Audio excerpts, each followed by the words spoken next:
मोह। दिलीप और सुधांशु नाम के दो भाई थे। दिलीप की शादी कावेरी के साथ हुई और सुधांशु की शादी माया के साथ। शादी के बाद दोनों भाई अपनी अपनी पत्नी के साथ खुशी खुशी रहा करते थे। दोनों भाइयों के परिवार एक ही घर में रहता था। साथ में खाना, साथ में घूमना, कुल मिलाकर दोनों भाइयों का परिवार खुशहाल परिवार था। कुछ सालों के बाद दिलीप की पत्नी कावेरी को एक बेटा हुआ। भैया, आज मैं बहुत खुश हूँ। चाचा बन गया हूँ मैं। हाँ भाई साहब, इस बच्चे के घर में आने से तो रौनक आ गई है। मैं सबको बताऊंगी कि मैं तो चाची बन गई हूँ, चाची। तुम दोनों कितने अच्छे हो। हमारे बच्चे के आने से ऐसे खुश हो रहे हो जैसे ये बच्चा तुम्हारा ही हो। बस भैया, अब आपका बेटा इस दुनिया में आ गया ना, हम भी कोशिश करेंगे कि हमारा भी बच्चा जल्दी से इस दुनिया में आ जाए। और फिर आपका और हमारा बच्चा दोनों मिलकर दिन भर घर के आंगन में खेला करेंगे। कितना मजा आएगा ना। सच कहती हो माया, मैं भी उसी दिन का इंतजार कर रही हूँ जब तुम्हारी भी गोद भर जाएगी और मेरे बेटे को एक छोटा भाई या बहन मिल जाएगी। 1 साल बीत जाता है। दिलीप और कावेरी का बेटा अब 1 साल का हो चुका था, लेकिन सुधांशु और माया की कोई औलाद नहीं होती। माया, लगता है कि हमारी जिंदगी में बच्चे का सुख ही नहीं है। ऐसा क्यों कहते हैं? दिलीप भाई साहब का बेटा भी तो हमारा ही बेटा है ना। तुम्हारी बात बिल्कुल ठीक है माया, लेकिन फिर भी हमारा खुद का एक बच्चा होता तो कितना अच्छा होता। हाँ, कावेरी भाभी भी हमेशा कहती हैं उन्हें अपने बेटे के लिए एक छोटा भाई या बहन चाहिए। लेकिन देखिए ना, हमारी तो किस्मत ही कितनी खराब है। हमारे तो सारे ट्रीटमेंट भी फेल हो चुके हैं। डॉक्टर ने भी साफ साफ कह दिया है कि तुम कभी माँ नहीं बन सकती।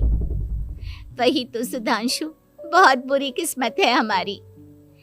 लेकिन माया, हम अपनी किस्मत को इतना क्यों कोस रहे हैं? हम दिलीप भाई साहब के बेटे को अपने बेटे की तरह ही प्यार कर सकते हैं ना।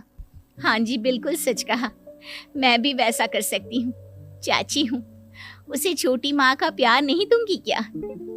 कुछ दिनों के बाद दिलीप का एक दोस्त दिलीप से मिलने के लिए आता है। अरे क्या बात है दिलीप, बधाई हो बधाई।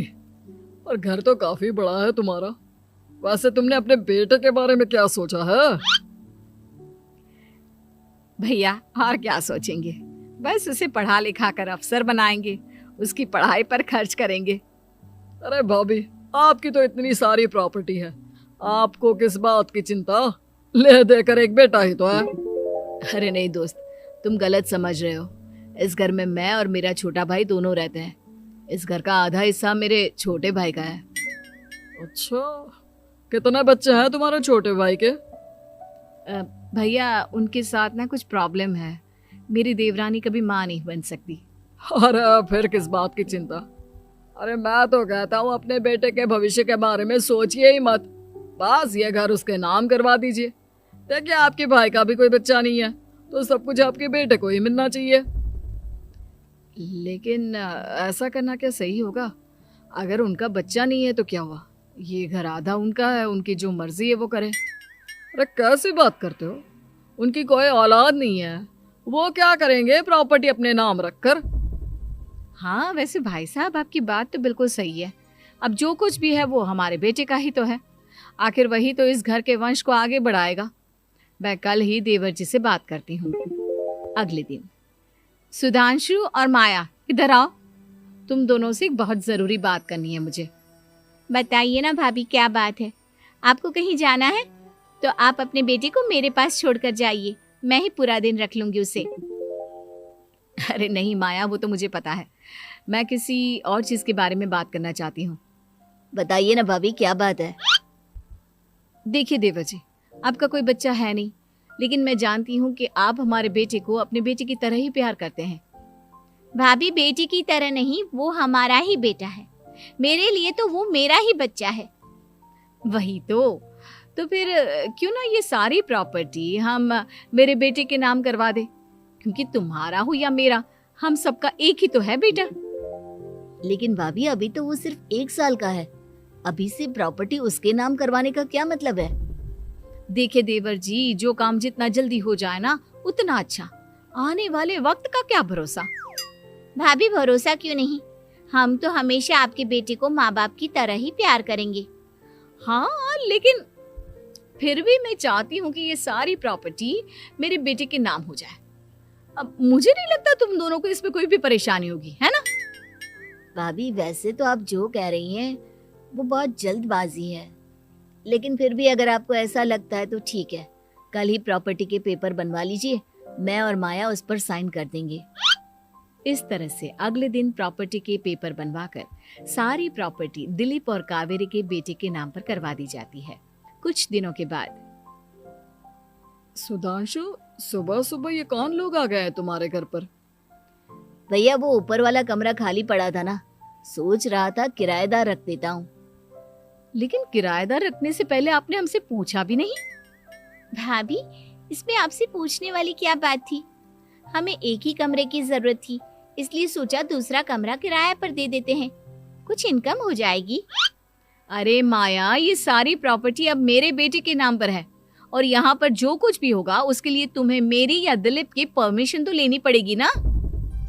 हाँ सुधांशु, तुम्हारी भाभी ठीक ही तो कह रही है। अब देखो, तुमने खुद अपने हाथों से ये प्रॉपर्टी हमारे बेटे के नाम की है, वह अभी बहुत छोटा है, तो इस घर से रिलेटेड सारे फैसले तुम्हें हमसे पूछ कर लेने चाहिए। भाभी हमें तो लगा था कि आप हम लोगों से बहुत प्यार करती हैं, लेकिन आप तो हमारे साथ भेदभाव करने लगी। अरे इसमें भेदभाव करने वाली क्या बात है? और मैंने कौन सा तुमसे कुछ गलत मांग लिया? अरे ले देकर मेरा बेटा इकलौता इस पूरे वंश का वारिस है, सब कुछ उसके नाम है। तुम्हें इस बात से जलन क्यों हो रही है? भाभी माया को जलन नहीं हो रही, वो तो बस ऐसे ही कह रही थी।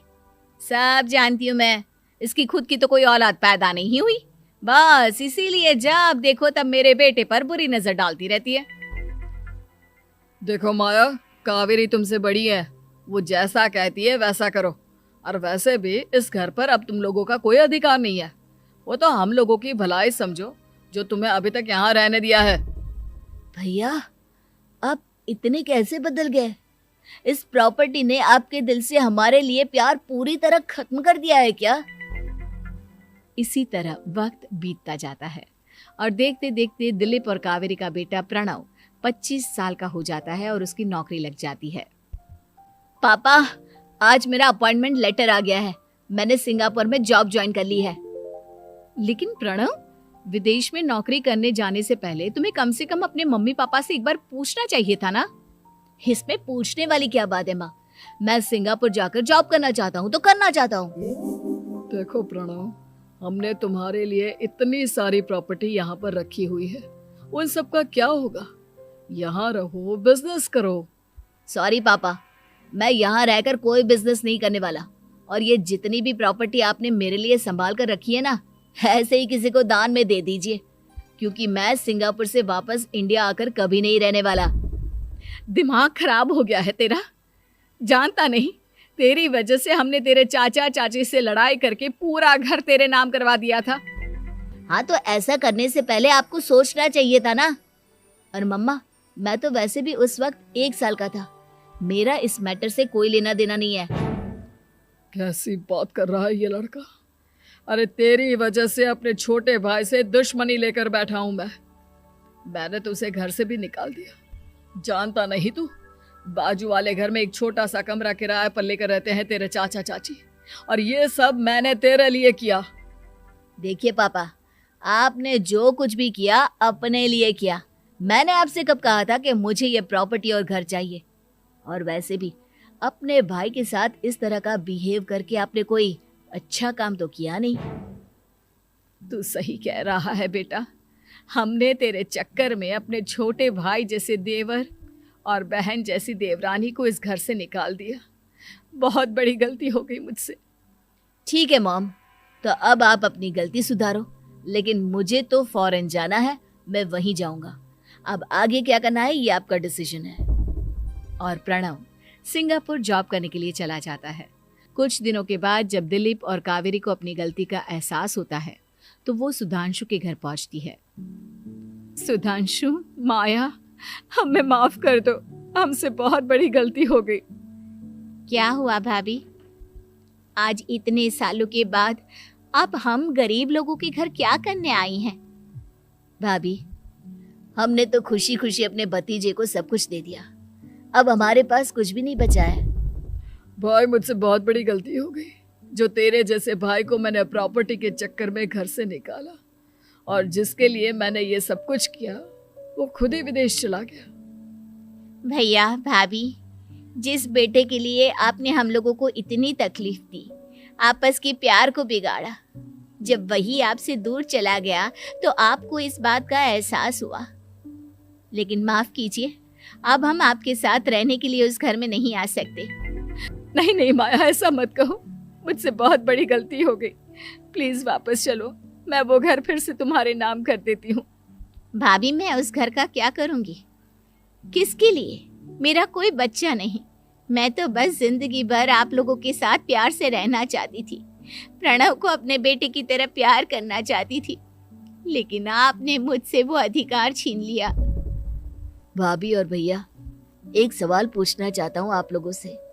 जो बच्चा कुछ ही दिन पहले दुनिया में आया हो, जिस बच्चे के भविष्य का आपको पता ही ना हो, उसके लिए अपने पुराने रिश्तों को तोड़ देना, अपने सगे रिश्तेदारों से दुश्मनी मोल लेना, उनके साथ झगड़ा करना, उनकी बेइज्जती करना, क्या ये सही है? कम से कम हमें सही वक्त का इंतजार तो करना चाहिए ना। सिर्फ प्रॉपर्टी के लिए अपने सगे भाई को घर से निकाल दिया, वो भी अपने 1 साल के बेटे के लिए। क्या ये वाकई में सही था? जवाब दीजिए।